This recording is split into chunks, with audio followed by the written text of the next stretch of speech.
Picture a laboratory where even the smallest vibration can disrupt an experiment. A needle-sharp instrument moves above a metal surface cooled to only a few degrees above absolute zero. On that surface are individual atoms, invisible to ordinary sight. Then one of them shifts, another follows. One by one, 35 xenon atoms are guided into carefully chosen positions until three familiar letters appear. IBM? The experiment was reported in 1990, but the idea behind it reaches much further back. More than 30 years earlier, in 1959, physicist Richard Feynman stood before an audience at Caltech and considered an extraordinary possibility. Could scientists someday place individual atoms exactly where they wanted them?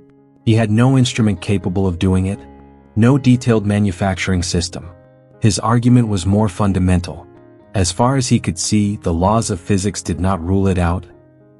So how did a theoretical physicist, decades before atomic manipulation became experimentally possible, identify one of the defining challenges of the nanoscale age? This is not the story of one scientist inventing nanotechnology. Modern nanotechnology emerged from an enormous international network of physicists, chemists, engineers, materials researchers, biologists, microscopists, computer scientists, and manufacturing specialists. Richard Feynman neither invented all of those technologies nor introduced the word nanotechnology.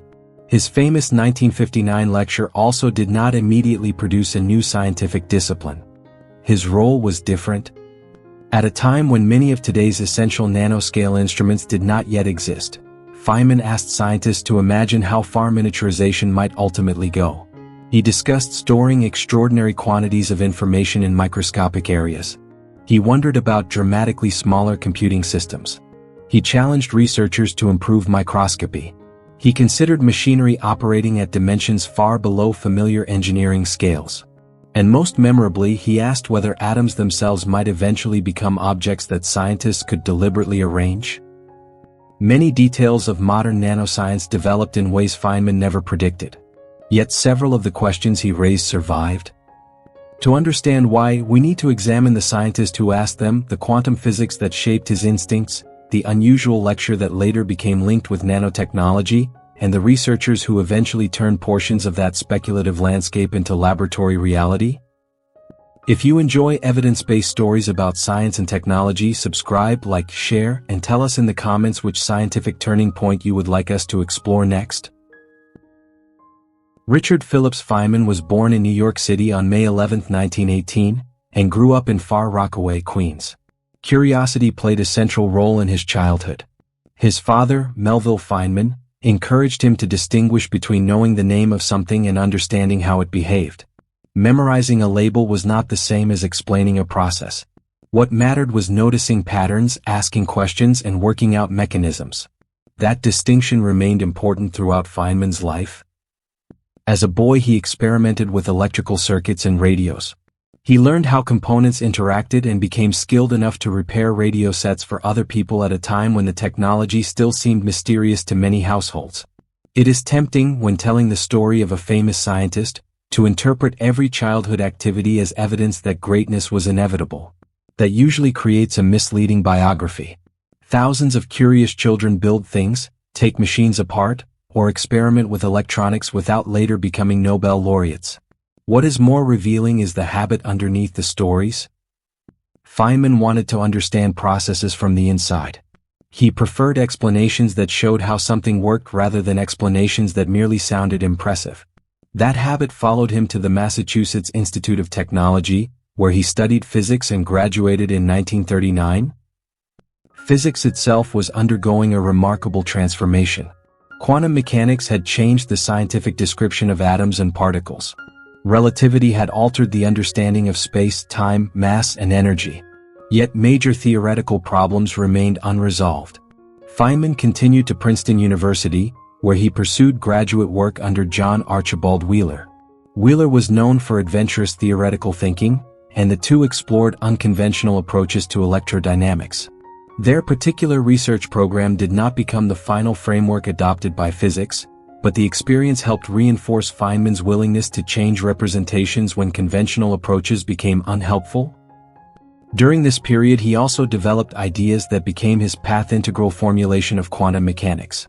In classical physics, We often imagine an object traveling along a definite route from one place to another. Quantum theory demands a different mathematical description. In the path integral approach, calculations involve contributions associated with many possible paths. The mathematics is advanced, but the broader lesson fitted Feynman's scientific temperament perfectly.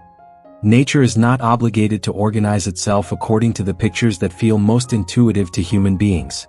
If a familiar way of representing a problem becomes an obstacle, change the representation. That principle would appear repeatedly in his career. After earning his doctorate in 1942, Feynman joined the Manhattan Project, the highly secret wartime atomic research program centered partly at Los Alamos, New Mexico. The project brought together physicists, chemists, mathematicians, engineers, metallurgists, and many other specialists. Theoretical calculations had immediate engineering implications. Mathematical results had to work outside the blackboard. Assumptions had to survive real tests.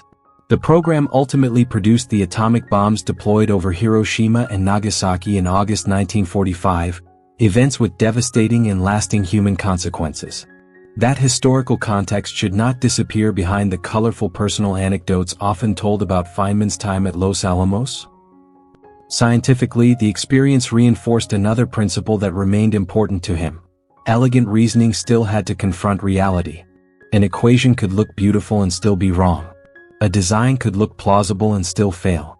Engineering imposed constraints that imagination alone could not overcome. After the war, Feynman joined Cornell University.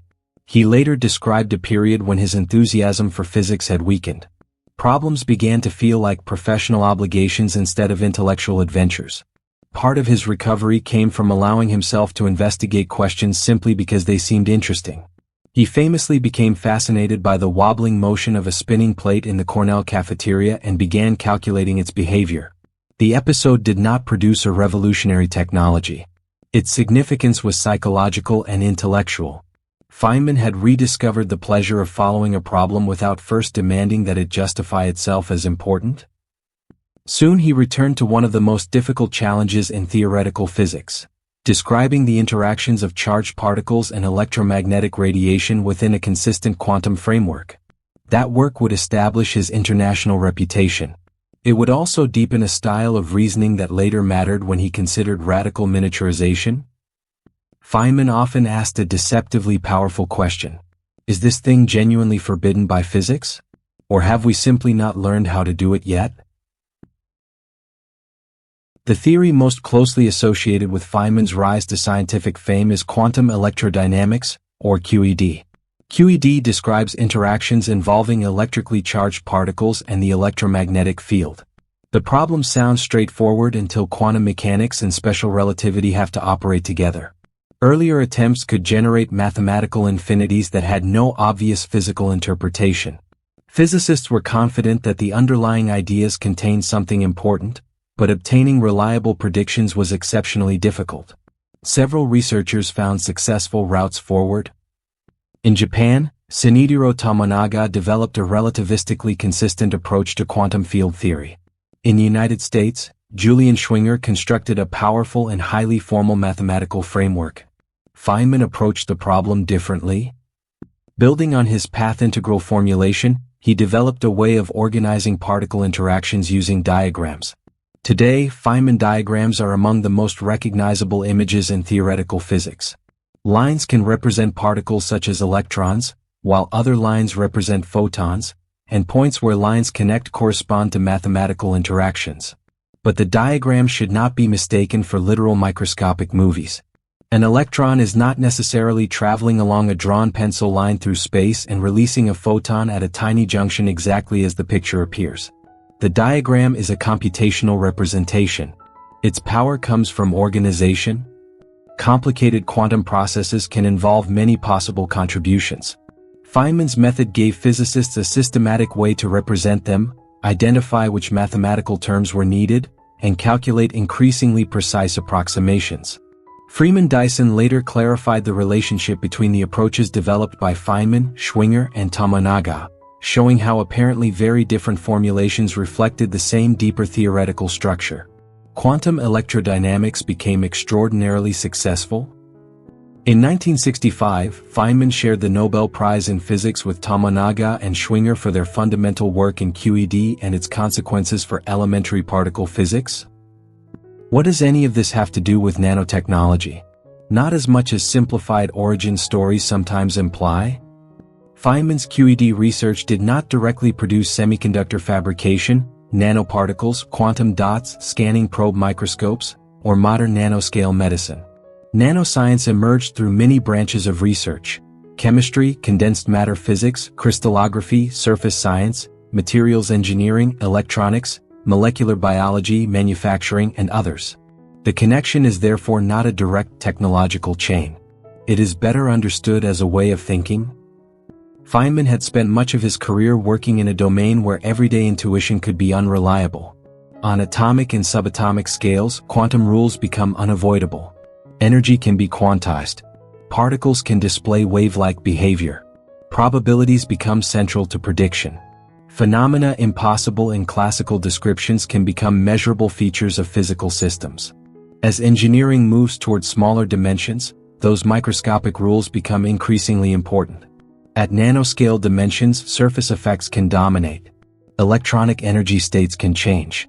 Transport can become sensitive to quantum behavior. Structures made from the same substance can acquire different optical, electrical, or magnetic properties when their dimensions change. One future instrument would demonstrate that transition especially clearly.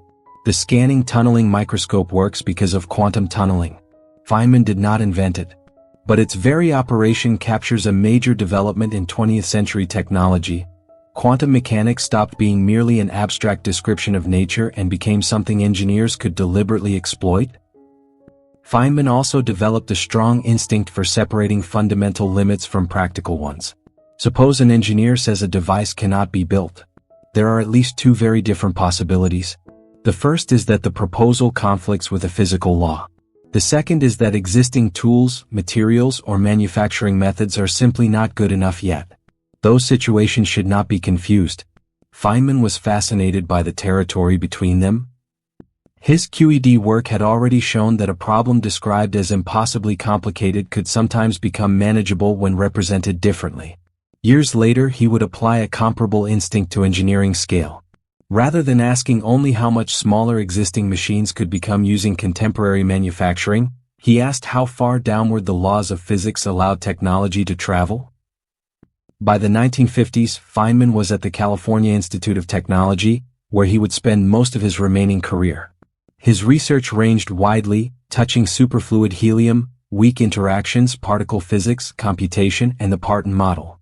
His teaching would also become internationally famous through what became the Feynman Lectures on Physics. But on December 29, 1959, he temporarily shifted from fundamental particles toward an unusual engineering frontier.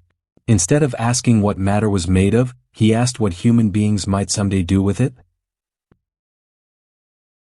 At an American Physical Society meeting held at Caltech on December 29, 1959, Richard Feynman delivered a talk titled "There's Plenty of Room at the Bottom." The transcript appeared in Caltech's Engineering and Science magazine the following year. To appreciate the talk, we have to imagine the technological world of 1959. There were no smartphones. Personal computers in the modern sense did not exist. The scanning tunneling microscope had not been invented. Neither had the atomic force microscope. Integrated circuits were only beginning to emerge. Computers could occupy large rooms. Atomic manipulation was nowhere near an ordinary laboratory technique. Feynman's starting point was information. Why did books have to be physically large? The answer was not that physics demanded large pages. It was largely because human eyes, printing systems, and everyday handling operated at human scales. Feynman considered reducing printed information by a factor of 25,000 in each linear dimension. He calculated that an extraordinary amount of text could fit into a tiny area, potentially including the contents of an encyclopedia on a region comparable with the head of a pin. To modern audiences surrounded by dense digital storage, this can sound almost unsurprising. In 1959, it was an invitation to think far beyond conventional information technology. Then he turned toward computation. Electronic devices were already becoming smaller, so Feynman was not alone in recognizing the value of miniaturization. His distinctive move was to keep pushing the question, what if the process continued? What if components became smaller again, then smaller again, moving through microscopic dimensions toward the scale of molecules and atoms? He imagined machines that could help construct smaller machines, which in turn might produce still smaller systems. It is important not to convert that speculation into something more developed than it actually was. Feynman did not present a finished molecular manufacturing platform. He did not provide an industrial blueprint for modern nanotechnology. His purpose was to argue that contemporary manufacturing scales were not necessarily fundamental limits. He also understood that very small machinery would encounter a different physical environment. A machine reduced dramatically in size cannot always be treated as an ordinary machine with every dimension scaled downward proportionally. Relative forces change. Gravity becomes less important. Surface interactions become more prominent. Adhesion, friction, thermal fluctuations, molecular forces, and fluid behavior can dominate in ways unfamiliar to engineers working with human-sized systems. Modern nanoscience would develop this principle much further. When dimensions reach the nanoscale, changing size can alter the properties of matter itself. A larger fraction of atoms can sit near a surface. Chemical reactivity can change. Electronic energy states can shift. Optical properties may become size-dependent. Magnetic responses can change. The nanoscale therefore matters for reasons that go beyond merely building tiny versions of familiar objects. Feynman also focused on microscopy. Scientists could not hope to understand or control increasingly small structures without instruments capable of examining them. Electron microscopes had already extended observation beyond the limits of visible light microscopy, but Feynman challenged researchers to go further. Then came the part of the lecture that later became most closely associated with nanotechnology. What if atoms could eventually be arranged deliberately? Feynman did not claim scientists already knew how. He did not say the process would be easy or commercially practical. His point was much more careful. He could identify no known physical principle that prohibited such control in principle. That distinction is central. Something can be beyond existing technology without being forbidden by nature. Feynman invited scientists to investigate the gap. Information could move downward in scale. Computing machinery could move downward. Manufacturing could move downward. Observation could move downward. And perhaps, eventually, engineering could reach individual atoms. There appeared to be an enormous amount of unexplored territory below the scale of ordinary machines. But history did not respond immediately. There was no instant worldwide nanotechnology program. Feynman's lecture did not suddenly reorganize physics, chemistry, and engineering. For years, its influence was much more modest than later retellings sometimes suggest. Some ideas became challenges. Others remained speculation. The technologies required to approach his deepest question still had to be invented. Near the end of his lecture, Feynman attached concrete challenges to his argument. One involved an extremely small electric motor. Another involved microscopic writing. For each, he proposed a prize of $1,000. The motor had to fit within dimensions of roughly 1/64 of an inch. The writing challenge required information from a page to be reduced by a factor of 25,000 in linear scale while remaining recoverable through electron microscopy. The motor challenge was solved remarkably quickly. In 1960, Caltech graduate William McClellan constructed a working miniature motor that satisfied the dimensional requirement. The device contained 13 parts and weighed about 250 micrograms. McClellan made it with tools including a microscope and a watchmaker's lathe. Contemporary Caltech reporting even noted the use of a toothpick during construction. Feynman ultimately sent him the promised $1,000 check. The result was both impressive and revealing. Feynman had hoped extreme miniaturization would stimulate new technical approaches. McClellan demonstrated that extraordinary miniaturization could instead be achieved, at least for this challenge, by pushing familiar precision craftsmanship to its limits. That is a useful lesson about prediction. Someone may correctly anticipate what will become possible while being wrong about the route by which it is achieved. The second challenge took much longer. 25 years later, in 1985, Stanford graduate student Thomas Newman reproduced the opening page of Charles Dickens's A Tale of Two Cities at the required microscopic scale. Caltech records describe the final image as occupying an area only a few micrometers across. Feynman awarded Newman the second prize. By that time, the technological landscape had changed dramatically. Semiconductor fabrication had advanced. Electron beam systems could create structures unimaginable to most engineers of the 1950s. Lithography had become more precise. Researchers were routinely working at dimensions that once belonged largely to speculation. The contrast between McClellan and Newman is striking. McClellan solved his challenge mainly by extraordinary craftsmanship. Newman benefited from a new generation of fabrication technology. Meanwhile, a broader transformation was taking place across science. Electronics continued to shrink. Surface science expanded. Chemists gained increasingly sophisticated control over molecules and materials. Thin film processing improved.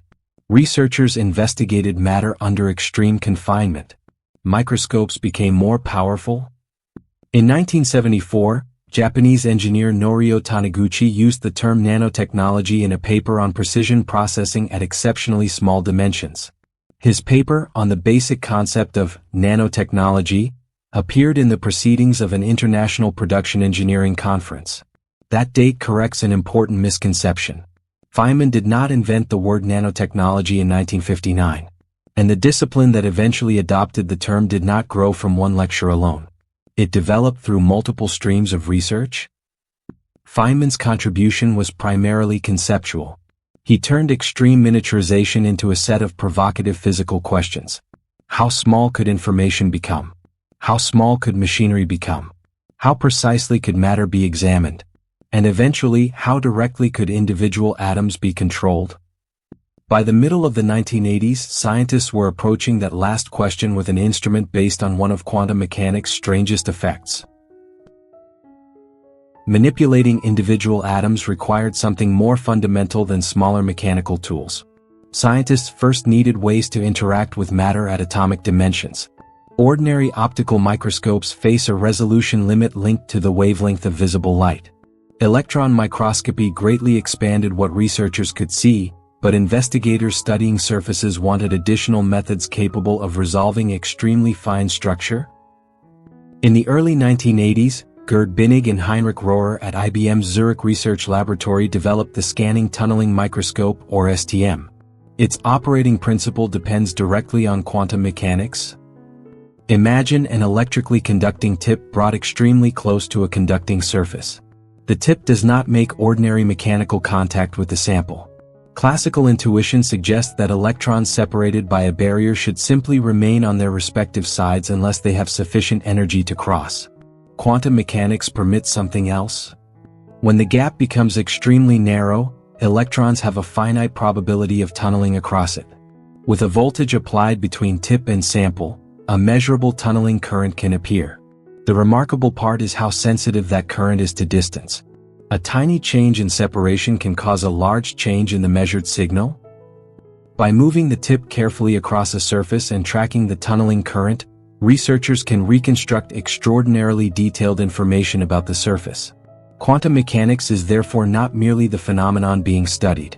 It is part of the measuring process itself. Binnig and Rohrer received half of the 1986 Nobel Prize in Physics for the design of the STM. The instrument was not an implementation of Feynman's lecture. Its inventors came from their own experimental tradition in surface physics, and history should not be rewritten to make every nanoscale advance descend from Feynman. But the STM dramatically expanded the territory accessible to scientists. And soon, researchers discovered that the tip could do more than observe. At IBM's Almaden Research Center in California, physicist Donald Eigler explored interactions between an STM tip and atoms positioned on a surface. Working at cryogenic temperature under carefully controlled conditions, he found that individual atoms could be repositioned. With Erhard Schweitzer, Eigler demonstrated controlled manipulation of xenon atoms on a nickel surface. Their research, published in Nature in 1990, reported positioning individual xenon atoms with atomic precision at approximately 4 Kelvin. The image associated with the experiment became famous. 35 xenon atoms formed the letters IBM. It was visually simple enough to look almost playful. Scientifically, it represented something much deeper. A human-built instrument had been used to place individual atoms into selected positions. This did not mean unrestricted atom-by-atom manufacturing had arrived. The experiment required highly specialized conditions. The temperature was extremely low.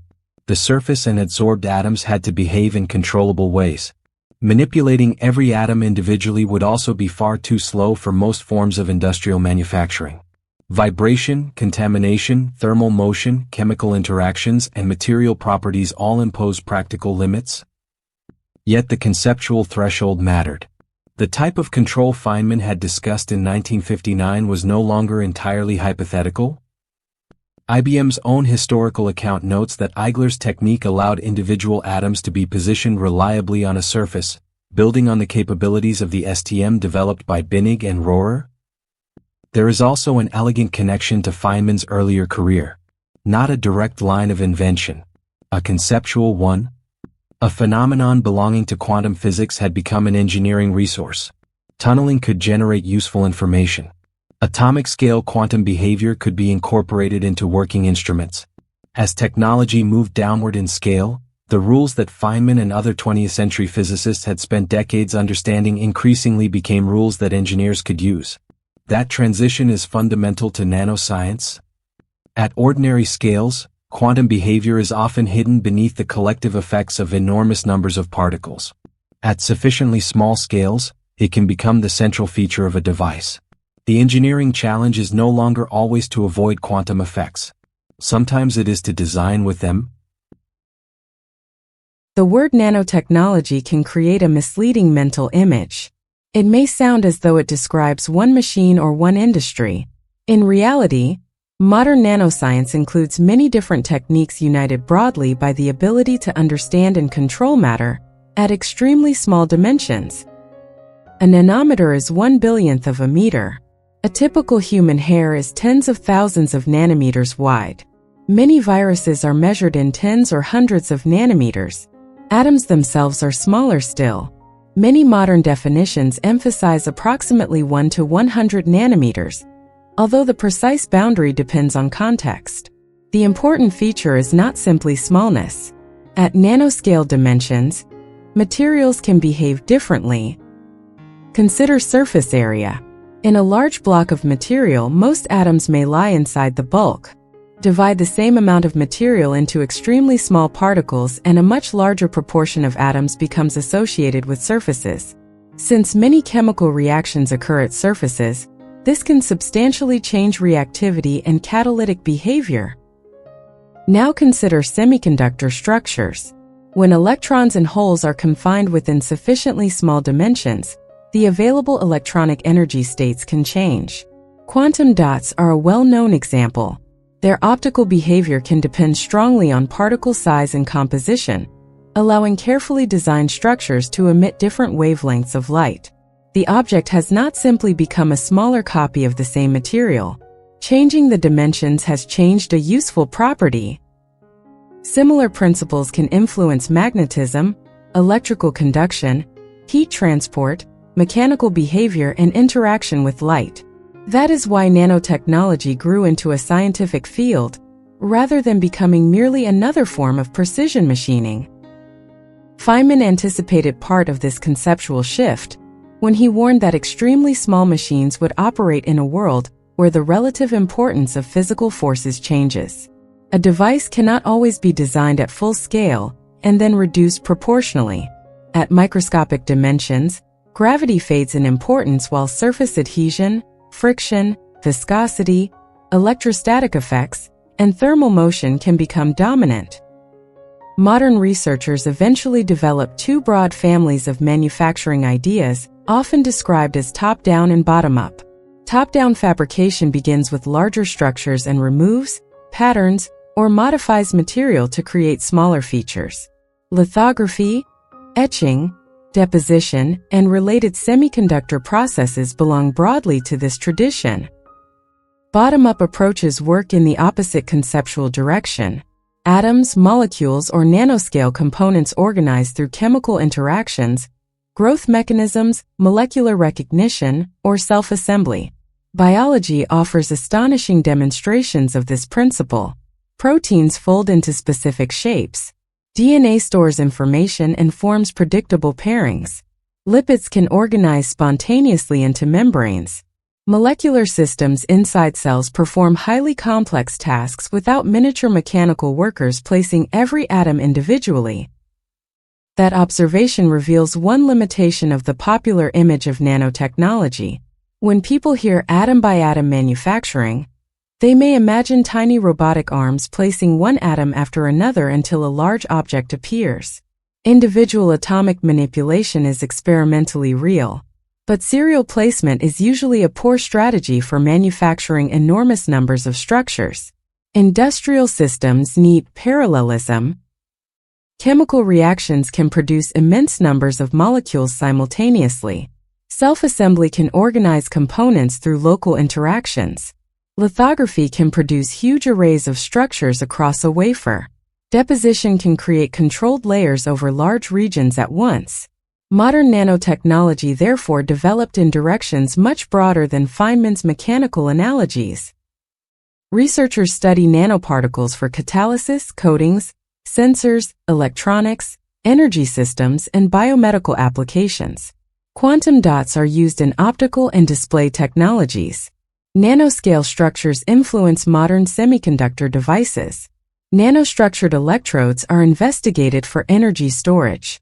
Researchers explore engineered particles for imaging and drug delivery applications. Yet the word nano should never be treated as a guarantee that something is automatically superior.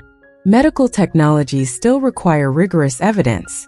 Materials still require safety testing.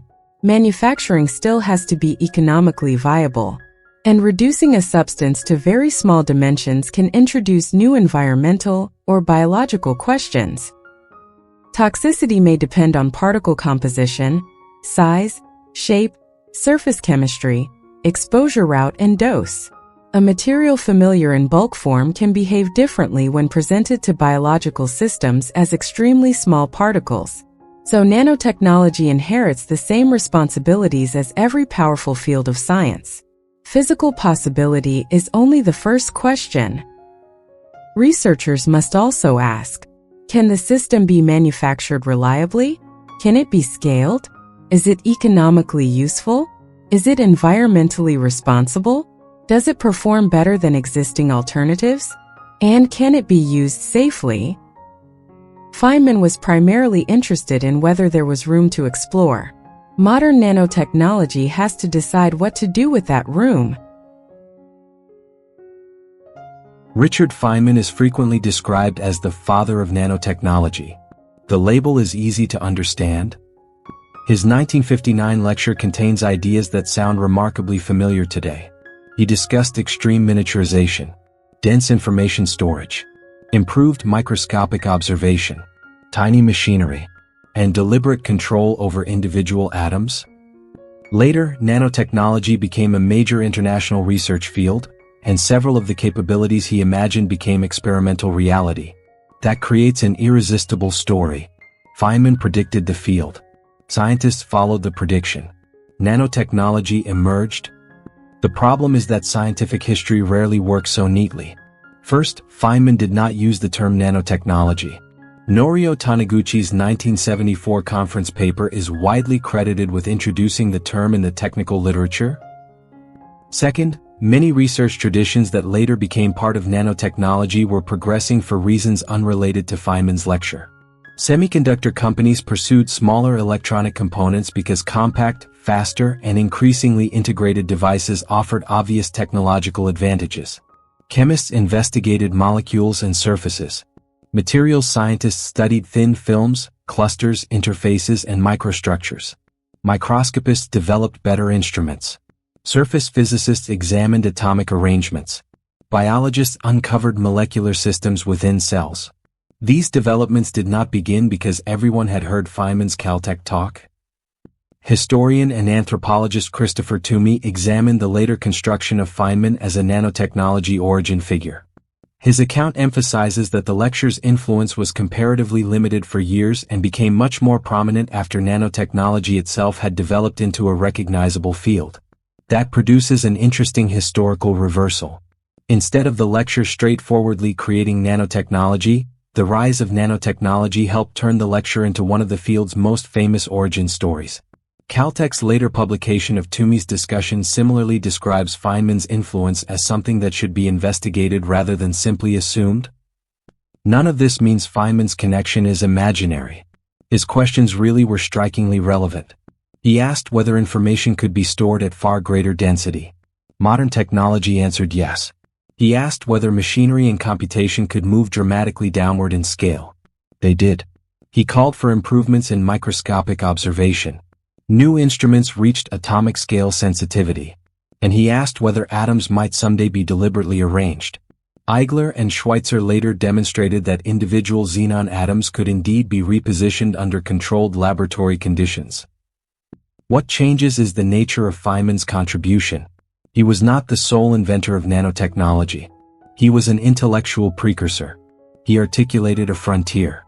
He asked a set of unusually clear questions about how much technological territory remained between familiar machines and atomic dimensions. That is historically more defensible than describing him as the one person from whom the entire field descended. Scientific progress is usually a network.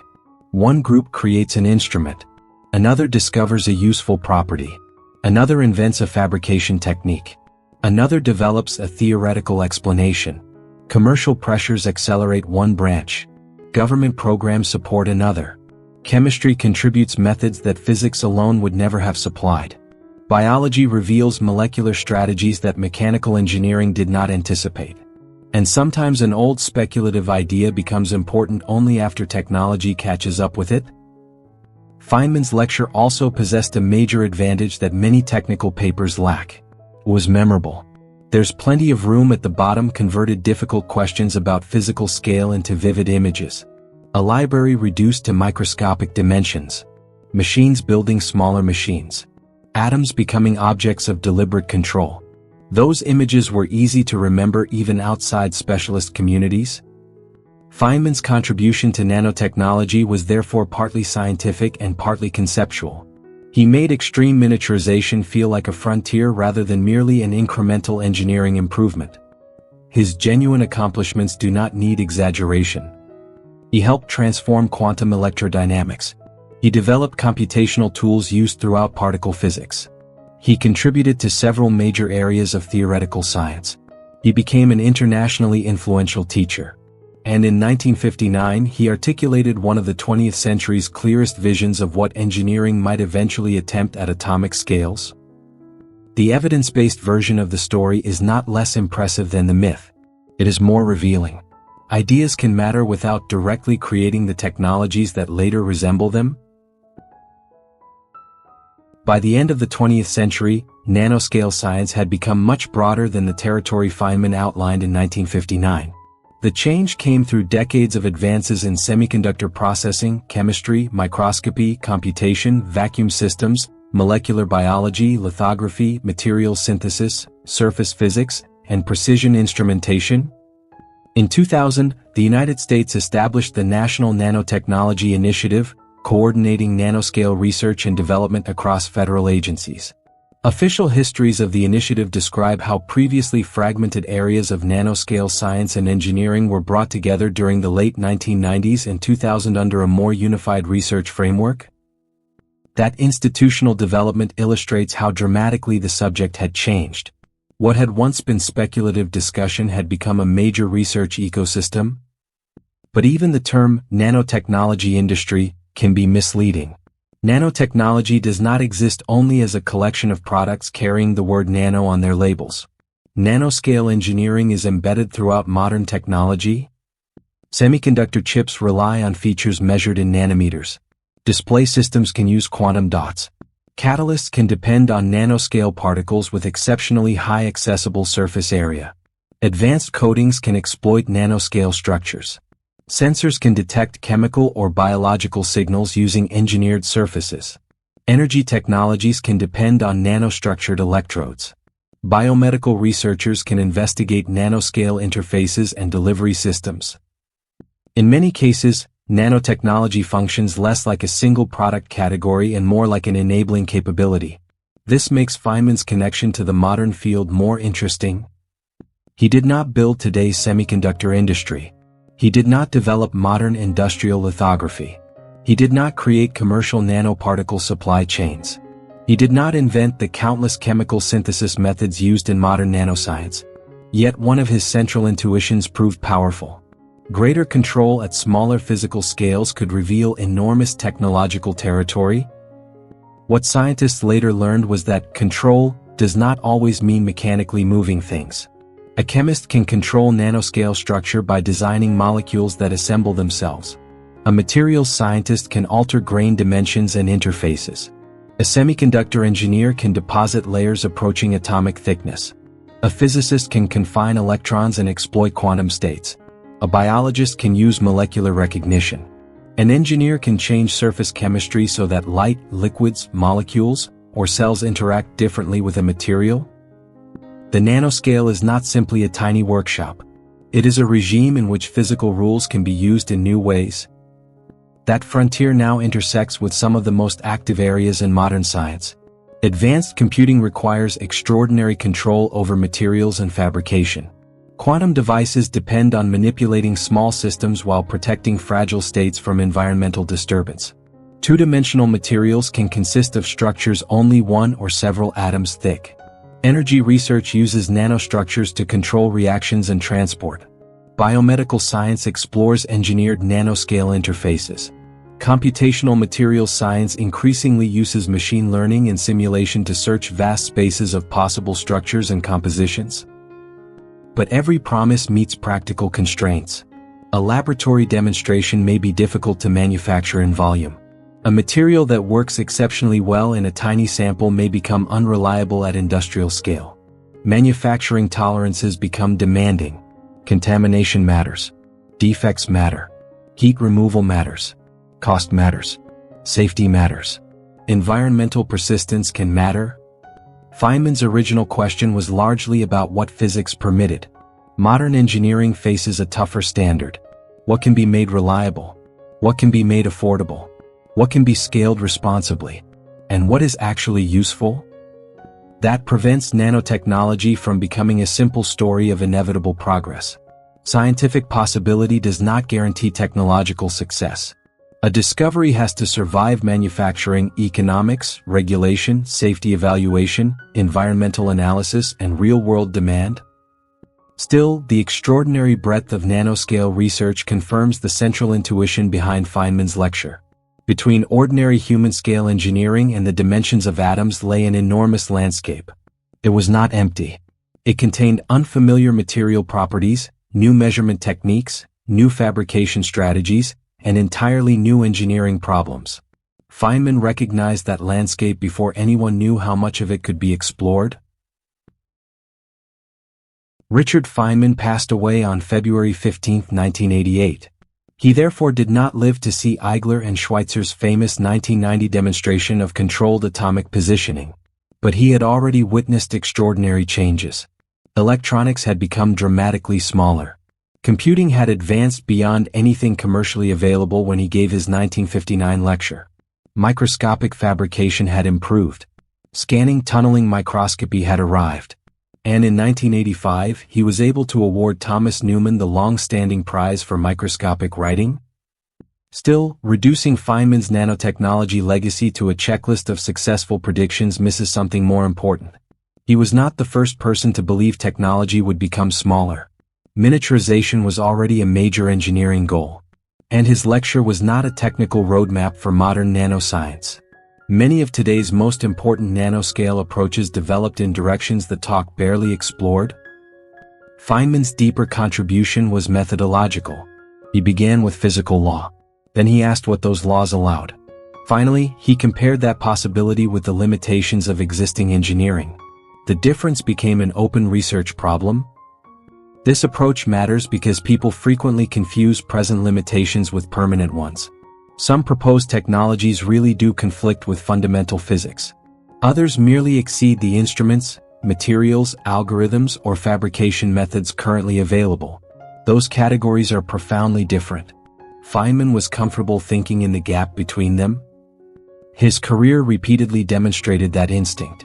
In quantum electrodynamics, he helped transform difficult calculations by reorganizing their representation. In teaching, he often returned complicated questions to basic principles.